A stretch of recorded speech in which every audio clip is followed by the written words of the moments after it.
Okay, so here's what we were talking about last time. We were talking about eigenvectors and eigenvalues. Just a quick reminder, roughly speaking, we're looking at that equation right there. So it ends up being surprisingly useful and interesting. Hard to see this coming in advance. But for a given matrix, when you find a vector such that the matrix times the vector is a scalar times the vector. Again, hard to see it coming, but it turns out that's really useful sometimes. So the terminology, again, the vector in question is called the eigenvector. The scalar is called the eigenvalue. Okay, so given a matrix A, one question that needs to be asked is how do you find, for that matrix, how do you find the eigenvectors and the eigenvalues? So we talked through the details of that last time. The punchline is that this eigenvector equation, it's easily relatable to that equation, which is just a null space equation. We know lots of stuff about this equation. For example, we know that this matrix has to be singular and therefore its determinant is 0. So we have this thing called the characteristic polynomial whose roots tell us the eigenvalues. Right? That's an immediate application of Chapter 2 tools. We also know that, once we know lambda, that means we know A minus lambda I, and we know how to find these vectors then, the eigenvectors. They're just the null space of A minus lambda I, and we know how to do null spaces. Chapter 1, actually. Homogeneous solutions. Okay. All right. So a bunch of examples we did last time. Some tricky little idea here for how to do calculations. Right? I hope y'all will take this little trick seriously. It's a nice time saver, and it's something I'll be making use of here and there throughout the course, the rest of the course. So let's see where we left off last time. Yeah, here we go. Okay, so question. When you have an eigenvalue, of course an eigenvalue is a root of the characteristic polynomial. Will roots have multiplicities? What's the relationship between the number of eigenvectors you get and that multiplicity? Now, I've already sort of told you all the bad news, right? The bad news is that this is not like Chapter 4's differential equations, where the characteristic polynomial and the order of the differential equation and the number of roots with multiplicity and the number of solutions we find, all of those pair up perfectly. Right, it's always in of this, in of that, and in of the other. It's just a perfect sort of coincidence. Everything lines up. No such luck here. We know the number of eigenvectors is not always equal to the multiplicity. Here's what we do know.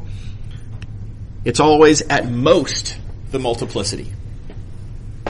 I'm not going to prove this in this class. I am going to be able to connect it to another fact that we'll talk about later, but I'm not going to prove that one either. So this is ultimately kind of deep as to why this is true. But that it is true is easy to state. So I want y'all to make sure to remember this fact. Now, something you can prove is that you will always find at least one eigenvector. This is actually really easy to prove. And I'm going to leave details for y'all, but here's the big hint. If you do in fact have an eigenvalue, you know A minus lambda I is singular. And immediate consequences of that, if you follow it through, just think it through, you will find at least one eigenvector. Easy result. Think through those details. Make sure you can lay that out. It'd be a good practice proof to write down. If you're looking for something to, make sure that you can, connect those dots and make sure that you can express that in writing. Good practice problem. Quick reminder, by the way, dimension of the eigenspace. This is what we casually refer to as the number of eigenvectors. And again, it's sloppy language. Of course, interpreted literally, we always have infinitely many eigenvectors for any eigenvalue, right? Because it's a vector space. It's all scalar multiples are included. So, of course, it's infinitely many. Always true and therefore never interesting, right? So we reserve the term how many eigenvectors not for how many actual eigenvectors, but how many eigenvectors in a basis for the eigenspace. So, said differently, the dimension refers to the number of eigenvectors. Okay. Okay, so now knowing the above, keep in mind that when you have a characteristic polynomial, fact of algebra, easy fact of algebra, is that the sum of the multiplicities is the degree of the polynomial n. Right? That's just how algebra works. And as we see up here, the number of eigenvectors for each one of those eigenvalues is at most the multiplicity. So if you take a bunch of numbers that add up to exactly n, and then corresponding to those numbers, you look at some numbers that are at most that big, well, no surprise, I hope, the only way that you get equality here, the only way the total number of eigenvectors would equal to what you would, I'm going to say hope, what you would naively expect, and what would be very convenient if it does work out. What we hope happens, the only way that happens is if you get equality in each case.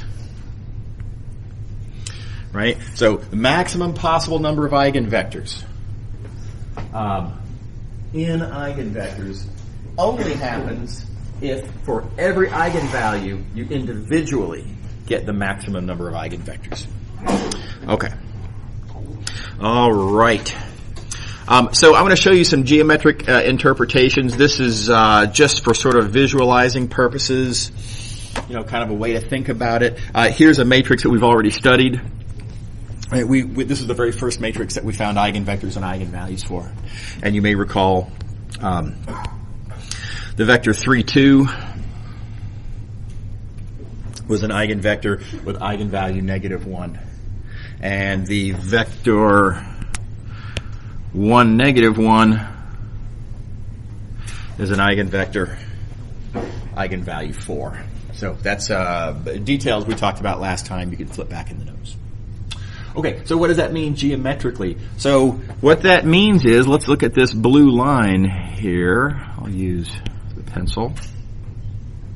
This line, keep in mind when we say that's an eigenvector, well, of course, all multiples of it are eigenvectors as well. So again, when you find an eigenvector, you've really found an eigenspace. It's a whole vector space consisting of eigenvectors, and we just typically tend to enumerate a basis for them. Okay. So all of these vectors are eigenvectors. All of these vectors then have the feature that multiplication by the matrix, what the matrix does to these vectors is it multiplies them by -1. Right? Every vector on this blue line, the multiplication by the matrix effectively multiplies the vector by -1. So you might say the action of the matrix on this line is just to flip it over. Now that's just for the vectors on that line. All right. Likewise, what about the multiples of that eigenvector? Well, every multiple of that vector is an eigenvector, all with the same eigenvalue 4. Again, we say we found one eigenvector. We actually found infinitely many eigenvectors. What does it mean that the eigenvalue is 4? Well, it means that the action of this matrix is to multiply all of those vectors by 4. So this vector, let's see, how am I going to do this? This vector here, when you multiply it by the matrix, effectively scales it by a factor of 4.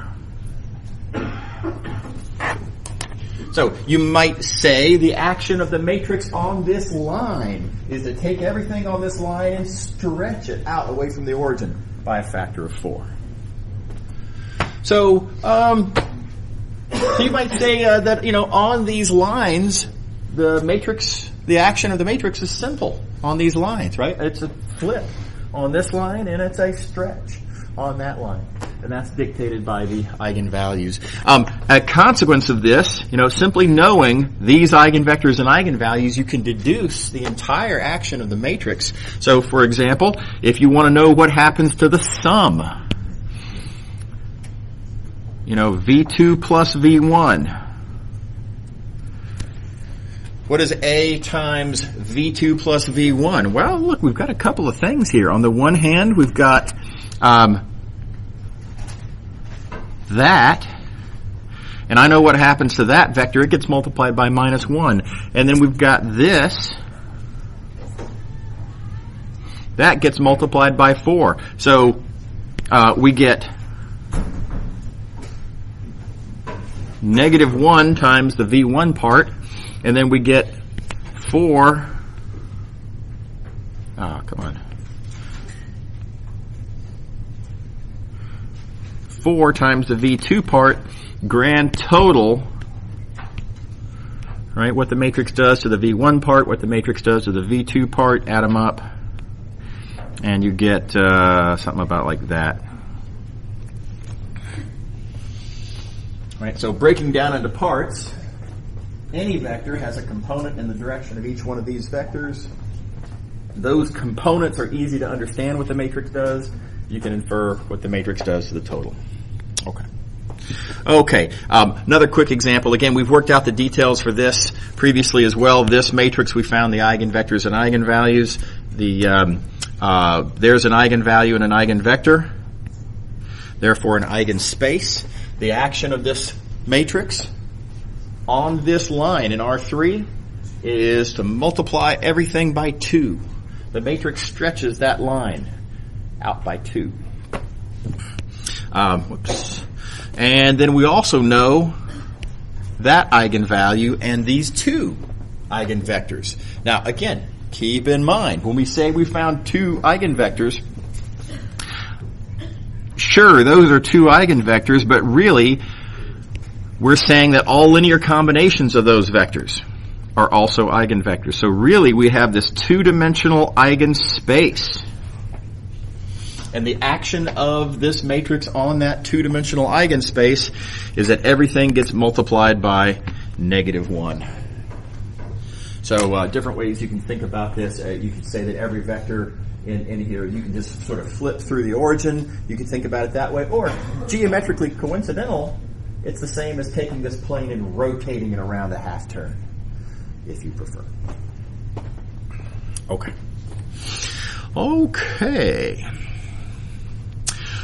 So I'm going to end with an example that segues pretty nicely into just another fact about eigenvectors, and that is to think about this matrix. Now, a quick observation, we recall this matrix as being a rotation. Right? Think about, again, the images of E1 and E2. E1 goes to E2, E2 goes to -E1. That's a rotation, right? Counterclockwise around the origin by 90 degrees. Okay, so 2x2 matrix. Let's think about what the eigenvectors and eigenvalues of this matrix might be. And I'll start with the obvious objection. How could a rotation have eigenvectors? Right? How would it be possible that there might be some vector which, when you rotate, the result is a multiple of the original vector? It seems impossible, right? That a rotation could point in the same direction. Seems, laughably impossible right off the bat. But something weird happens. You can write down your characteristic polynomial, set it equal to 0, you get roots. So it does have eigenvalues, and therefore it is going to have eigenvectors. And it's just, some details to go through and find these. So for this eigenvalue, plug that in, a minus lambda I, look for the null space, solve for these vectors, and sure enough, there's an eigenvector. Likewise for the other eigenvalue. We'll do that in a second. So what's going on here? How could a matrix that rotates something into a multiple of itself? Well, the answer to this question is we were being a little narrow in our interpretation of the matrix when we said that this is a rotation.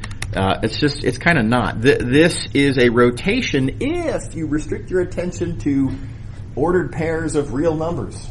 If you restrict your attention to R2. right? What this algebra down here suggests is that, well, if you think about vectors like this one, notice this is not a vector in R2. That is not a real number. Right? If you think of it just as, well, what does the matrix do to complex vectors? And it can totally do this. The punchline is the action of this matrix on complex vectors just isn't a rotation in the way that we see it in R2. So no contradiction, in other words. Okay. All right. Now, another moral of this story is that sometimes real matrices have complex eigenvalues and eigenvectors. It's kind of hard to see it coming when that's going to happen. You just have to work it out and see what the eigenvalues end up being. If you have complex eigenvalues, you're going to get complex eigenvectors.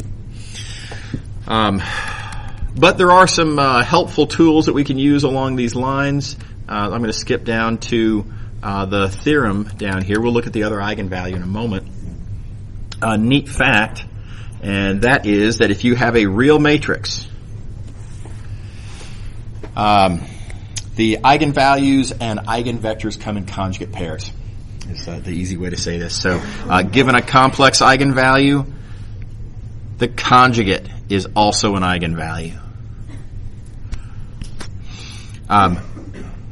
The eigenvectors, basis, of course, keep in mind, right? If you have a basis of eigenvectors for the original eigenvalue, their conjugates are also a basis for the conjugate eigenvalue.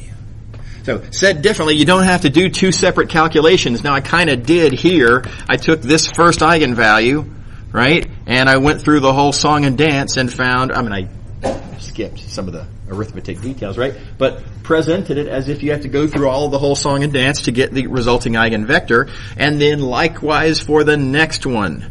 Here's this whole process. The other eigenvalue, the whole process to get the other eigenvector. You can save yourself some time if you find yourself in this circumstance. If this eigenvalue gives you that eigenvector, then notice that this one being the conjugate, all you have to do is just conjugate this other eigenvector. The conjugate of 1, minus I, the conjugate of minus I is plus I, which is that eigenvector. Okay, so nice fact. This is an easy theorem to prove. I encourage you to give a try to proving that theorem. Proof's in the book if you have any trouble. It's not that big a deal. Okay. Okay, so new section now. This is another really long section. We've had a few of these. Remember, section 4.5 was really long. It took us like 3 days to get through 4.5. Let's see, 5.3 was really long. That took us several days to get through. 5.5 is another long one. There are some really big ideas in here. What's going to happen in section 5.5 is we're going to kind of bring it all together, get some powerful tools that will ultimately be the sort of the where the rubber meets the road and applying this linear algebra to solve differential equations. Again, keep in mind that's our ultimate goal. That's our ultimate, application of the linear algebra that we're learning here, is to be able to solve a certain new category of differential equations. This is the sort of culminating linear algebra for that purpose. So it is a long story. And there's some tricky thoughts that go into it. So get ready. We're going to start off with diagonalization. Don't worry about Jordan form yet. We'll get to Jordan form later on. So for the moment, talking about just diagonalization. The first idea as relates to that is a definition here. We're going to define what it means for two matrices to be similar. This is an odd little definition. I'm using the same choice that the book makes. there is a different point of view to take on similarity that we're going to talk about in a moment. But I'm going to start with the same definition the book makes, which is two matrices, A and B. So A and B, we say that A and B are similar if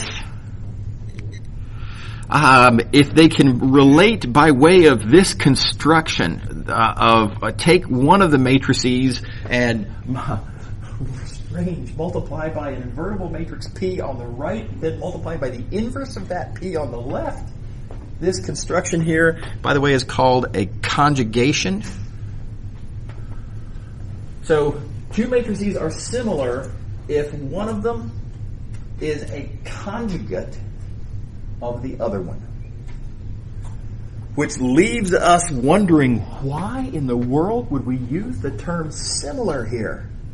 What similar suggests that A and B have something in common. What in the world does this suggest they have in common? Yeah, does everybody see that my gripe? I mean, this is what I don't like about this definition. It's very, very unmotivated. So anyway, we'll fill in that concern in a couple of minutes. But this is a definition. All right. So, conjugation.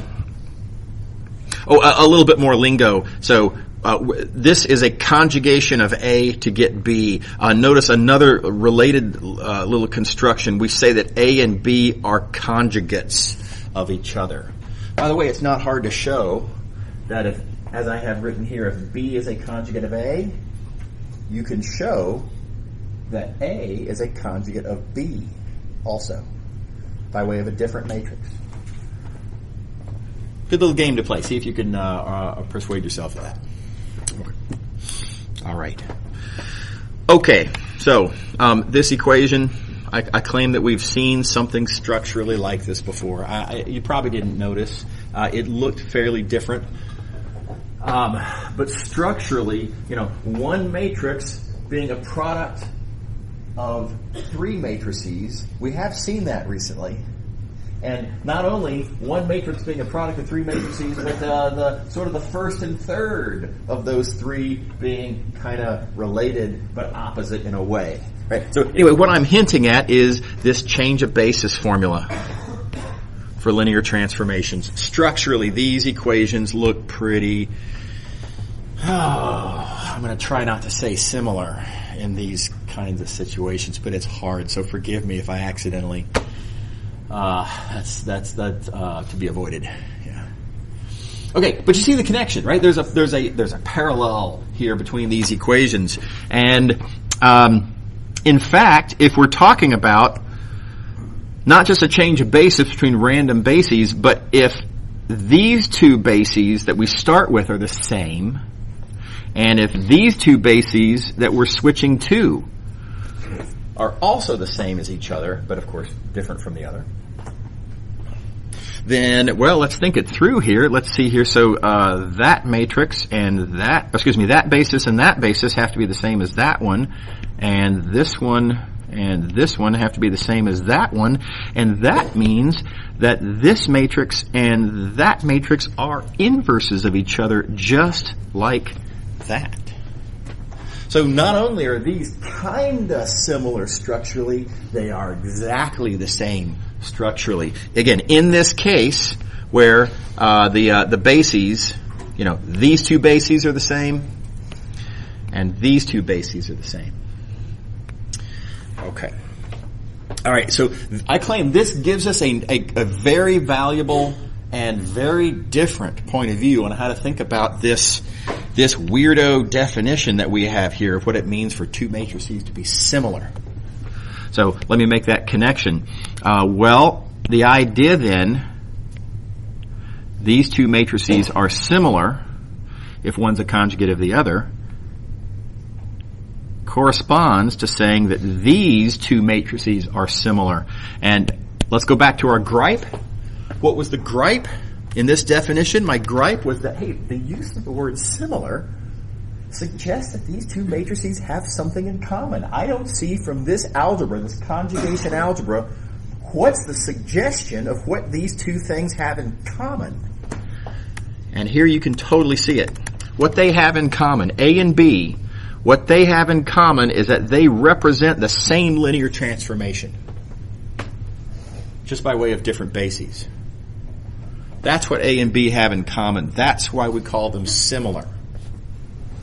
They really are similar. They're representing the same process, just in kind of different languages. Everybody see how that works? Yeah, question in the front. Can a matrix be similar to more than one? Oh yeah. Oh, absolutely. So in fact, you remember, when you're talking about Rn or any vector space really, there's infinitely many different bases, right? And so, if you've got a matrix that represents some transformation T with respect to, I don't know, some basis script V, well, there's infinitely many other bases that you can sort of rewrite the linear transformation in terms of. And so there's certainly the potential details to be worried about, but there's the potential for infinitely many different similar matrices representing ultimately the same linear transformation. So why is this relationship special? Because not all matrices are similar, right? Just because I can relate this matrix to infinitely many other things doesn't mean that I can relate it to everything. So some matrices have this potential, or some pairs of matrices have this potential. In fact, infinitely many pairs of matrices have this potential, but most don't. Yeah, absolutely. It's a great question. Thank you for that. Anybody else? Everybody good? Okay. Alrighty. So, bad news. You can't just sort of pick one of these points of view. I mean, deep down, emotionally, this is by far my favorite perspective on similarity, right? Because I feel satisfaction and meaning and, I get it, right, as the similarity here. But you can't just decide I'm going to interpret similarity in all cases from a point of view of change of basis. There are some situations where you really need to be able to understand it from simply just from the point of view of conjugation. And vice versa. You can't just say, I like the algebraic simplicity of this, and so I refuse to, to think about how this relates to change of basis. That's going to give you a big disadvantage in many cases. You need to have this point of view as well. So, give it some time, spend some time thinking about these two different points of view and how they ultimately say the same thing. Okay. There is one little asterisk that I swept under the rug. I did it on purpose. If I want to say that every time you can do this, you can rewrite it like that, there is this question, how do I know that every invertible matrix can necessarily be written as a change of basis matrix? How do we know that? Very often, I suppose, right? Every change of basis matrix is invertible. That's certainly true. But how do I know every invertible matrix is a change of basis matrix? I need that to be true to be able to make this connection. And that's a practice problem that I'm going to leave for you right here.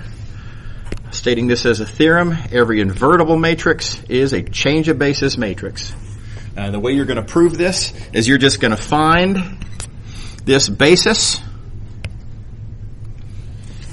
V. I'm even going to tell you what that basis is and where you're going to get it.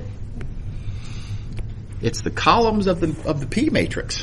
If you come to me with an invertible matrix P, look at its columns.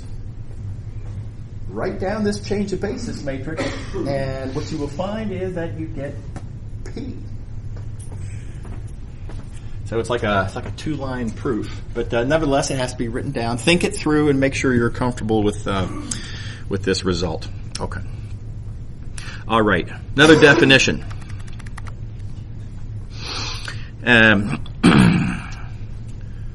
Diagonalizable. Turns out to be a really important idea. Again, details will have to wait until we get to, later in this section for some applications, but why we're really here, the big applications of this idea of diagonalizability comes in chapter 6. It's a little bit of a ways off. Okay, so diagonalizable. A matrix is diagonalizable if it is similar to a diagonal matrix. And oh yeah, question. Yeah. So on that proof, was Yeah. that it, or is the rest left as an exercise? Yeah, I'm leaving the sort of the details. I mean, this is all of the nuts and bolts of the proof, and I'm leaving it to y'all to just to actually write down. Suppose you have a matrix, then choose just do what this says, but you have to write it as a proof. Yeah. Okay. Okay, so this definition, now again, this is ultimately a crisp definition. Diagonalizable means similar to a diagonal matrix. Very crisp, but again, somewhat unsatisfying. What is so similar? Why would I care if a matrix is similar to a diagonal matrix? What does that mean about the original matrix? And let me remind you, we have this other point of view on similarity. Let's think about similarity back to here. So yeah, I suppose we're looking for a matrix that's conjugate to a diagonal matrix. All right, but why would I care about that? Let's not think about it that way. Let's think about similarity like this, or I guess I should say like this. Right? Two matrices are similar if they represent the same underlying linear transformation, just with respect to different bases. So with that point of view, I can rewrite this word diagonalizable as follows. I just need to be able to do a change of basis and have the result be a diagonal matrix. So, let's see here, I'm going to do this. So, similar to a diagonal matrix. And that's what it means for a matrix to be diagonalizable. Right. Similarity means, look, whatever the underlying linear transformation is, keep that the same, just change the basis, change the language with respect to which I represent it. If the result of a change of basis gives you a diagonal matrix, then we say the original matrix was diagonalizable. Yeah. How are we doing on that? There's sort of a lot to digest here. Anybody have any questions about this? We're going to see examples. By the way, there's this whole question that we haven't touched yet of how would I find this basis? What is that basis and where does it come from? How do I know that was going to work? That's a long discussion, blanks that we have to fill in so far. This is just a matter of interpreting the definition. Yep. So does this mean that, I guess, the vectors in A can be represented as a diagonal matrix, or as vectors in a diagonal matrix? So you say the vectors in A. I mean, Or A. like columns, Well, so the columns of A are the images of the basis vectors. It's not. That's not. I don't think that's going to lead to a good point of view on this. So, the way we represent A with respect to this basis is we look at the columns are going to be two standard basis vectors, but results written in the language of the standard basis. Doing this change of basis here means we're changing two things. We're changing the vectors whose images we're looking at, and we're changing the basis with respect to which we're understanding those images. Right? So this is kind of a complicated arrangement. write down. It's ultimately very hard to just at a glance look at two matrices and tell if they're similar or not. It's hard to do. Is that cool? Okay. Yeah. Okay. All righty. Now, a reasonable question to ask at this point, so similar to a diagonal matrix. All right. Why diagonal?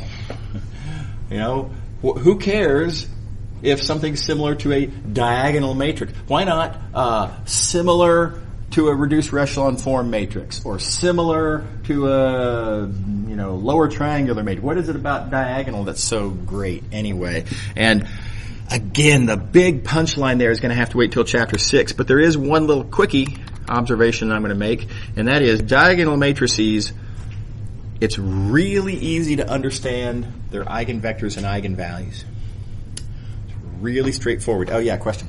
Similarly, then, is that Yeah, good one. new math similarly, or just kind of the same way? Oh, no, that was tragic, inadvertent pun on my part. Sorry about that. Yeah, thanks. I caught it when you said it, but not when I said it.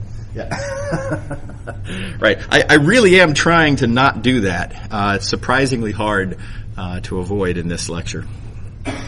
Okay, so let me show you. I claim the eigenvectors and eigenvalues for a diagonal matrix are obvious. And here's I like to just persuade by example on this. Let's look at this matrix, 3, 6, 2 on the diagonal, zeros everywhere else. Let's just say that's a diagonal matrix, right? And here's an obvious eigenvector, 1, 0, 0. I claim it's an obvious eigenvector because I can do this multiplication. I get 3, 0, 0, which is 3 times 1, 0, 0. So you can see that standard basis vectors are going to be eigenvectors, and the corresponding diagonal entries are the eigenvalues. It's just always going to work. Let me show you some other little, quick and easy examples. What if I were to take instead of 1, 0, 0, let's take.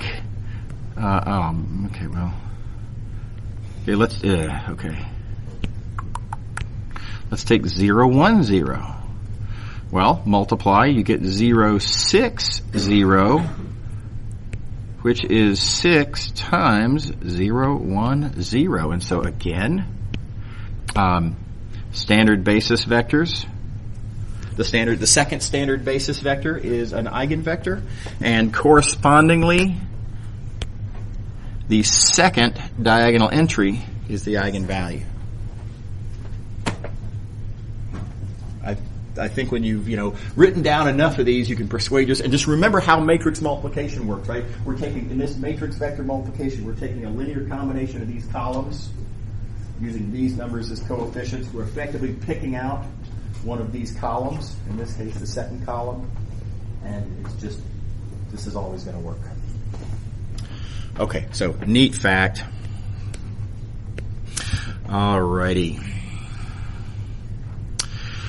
Now, there's another thing about this word that's a little uncomfortable. Always used to be uncomfortable to me until I finally realized what was going on. So we're saying that a matrix is diagonalizable. Equivalent language. We say the matrix can be put into diagonal form. That's called diagonalizing the matrix. And again, how to do that? Where do you get this magic matrix that accomplishes this goal? That will come in later, right? Not right now. But if we're saying we're going to put a matrix into a form, what does that mean? Taking a matrix, we're going to put it into a form. And here's my complaint. You're changing the matrix. Right? If I take a matrix and I, through whatever hocus pocus, do some stuff and out comes a different matrix. What do I mean by saying this matrix has been put into a form? Didn't I just change the matrix? In what sense is this a form of that? Here's a stupid example. What if I'm going to create a new process called zero-fying a matrix. And what it means to zero-fy a matrix, or to put the matrix into zero form, is just multiply it by 0. Any matrix, you put it into zero form by multiplying it by 0. Of course, you get the zero matrix. It's in zero form, right? Isn't that just a goofy idea? How is there any meaning in this idea of zero-fying a matrix? Well, there's no meaning in that one. That's a dumb example. But there is something non-dumb about this, right? There is a reason that we say we put it into a form, as opposed to we're unloading our original matrix and we're writing a new matrix. disconnected from the first one, right? There is something that is being preserved. That's the point. Okay. Yeah. Mm-hmm. Stupid question. If you multiply a matrix by 0, Yeah. would you preserve the size at least? Or Yeah, I suppose so. Yeah, it's still, there's a reason that idea is not in any textbooks, right? There's not a lot of useful applications of that construction. Okay, so I want to draw an analogy. By the way, this is not our first time to talk about putting a matrix into a form. Right? Y'all remember? Way back chapter 1, we talked about putting a matrix into reduced row echelon form. Same complaint could be made. What do you mean you're putting A into reduced row echelon form R? It's a different matrix. R is a different matrix. In what sense is this the old matrix in a form as opposed to just a completely different matrix? And, I didn't bring up this complaint at that time, but the same complaint applies. So, let's talk about both at the same time here. In both of these examples, row reduction, where we put a matrix into reduced row echelon form, diagonalization, where we put a matrix into diagonal form, there's a structure that defines the form. There are steps that we're allowed to use to get there. And the reason we do the whole thing is because it helps us understand what we're ultimately interested in. Right? And this is where I want to focus your attention. Why do we do row reductions? Ultimately, the reason we do row reductions is because we're interested in something about the original matrix that is not going to change. In this whole process of doing a row reduction, right? All of these steps that you're allowed to do in a row reduction don't affect the homogeneous solution set. That's being preserved. So, in this process of taking a matrix and putting it into reduced row echelon form, sure, the matrix is changing, but there is something underlying that's not changing. The homogeneous solution set is consistent throughout. That homogeneous solution set that we related to the original matrix, we're just now relating it to a different matrix that's easier to understand. Okay? So, structurally same story with diagonalization. It's a different form. Sure. Right? The definition of diagonal form is a lot easier to write down. It's just a different set of rules, though, compared to reduced row echelon form. There's a different sort of process that you're allowed to apply, right? So we're allowed to, similarity. So we're allowed to do change of basis. We're allowed to do conjugation. Conjugation means change of basis, right? So different set of things we're allowed to do. Why are we allowed to do those things? It's because those things don't affect what we are actually trying to understand. What we're trying to understand, when you do a diagonalization, when you diagonalize a matrix, or hope, fingers crossed, to diagonalize a matrix, your goal is to get a better understanding of the underlying linear transformation. Because that underlying linear transformation is preserved when you do a conjugation, namely when you do a change of basis. Okay. By the way, why is this the definition of reduced row echelon form? Well, because if you're interested in understanding homogeneous solutions, if you want to understand homogeneous solutions, this form happens to be a really convenient way to understand the solutions. This is why we did chapter 1. We put it in the reduced row echelon form because it made it a snap to write down the solutions. Analogously, why are we interested in diagonal form? What is it about the diagonal structure that makes it a good goal? And the answer is that it helps understand linear transformations. Seeing a linear transformation in diagonal form is going to be really, really convenient in various applications. Okay, so make sure to keep all this in mind. A classic mistake that students make at this stage in the course is to try to diagonalize a matrix by applying row operations and then trying to draw conclusions about the linear transformation. And that doesn't make any sense, right? This does not make any sense at all. Row operations preserve solutions, yeah, sure. But if you're interested in understanding the linear transformation, row operations don't preserve that.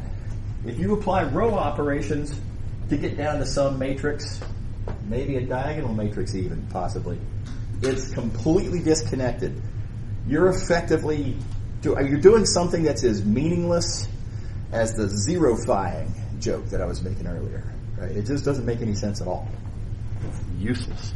So you got to keep in mind which one of these columns are you in? Are you doing this with that as your goal so that you can understand that? Or, right, this is a exclusive or, are you doing these with this as your goal so that you can understand that? It's one or the other, not mix and match, right? So don't try to find homogeneous solutions by getting into reduced echelon form through conjugation. Again, meaningless. It doesn't make any sense at all. It does not preserve your solution sets. Okay. All right, enough of that. By the way, another related issue. You can always row reduce a matrix. Right? For every matrix, there's a reduced echelon form. That was really good news back in Chapter 1. TBD on diagonalization. Right? Maybe this is possible sometimes, but it's not clear. Okay. All right. So I'm going to show you an example. Again, familiar matrix, right? Don't forget we understand the eigenvectors of this matrix. We have these two pairs of eigenvectors. This eigenvector has that eigenvalue. This eigenvector has that eigenvalue. Right? Old news. We've already kind of done some grunt work on this matrix, so let's just keep going with this one. And what I'm going to do, this is going to seem a little weird. I'm going to take these eigenvectors and I'm going to use those to form a basis and try to then do a change of basis a la 5.3 using a basis consisting of eigenvectors a la 5.4. Right, okay, just why not? We got nothing better to do. Let's give it a try. See if we get lucky. Something nice might happen. Let's see what happens.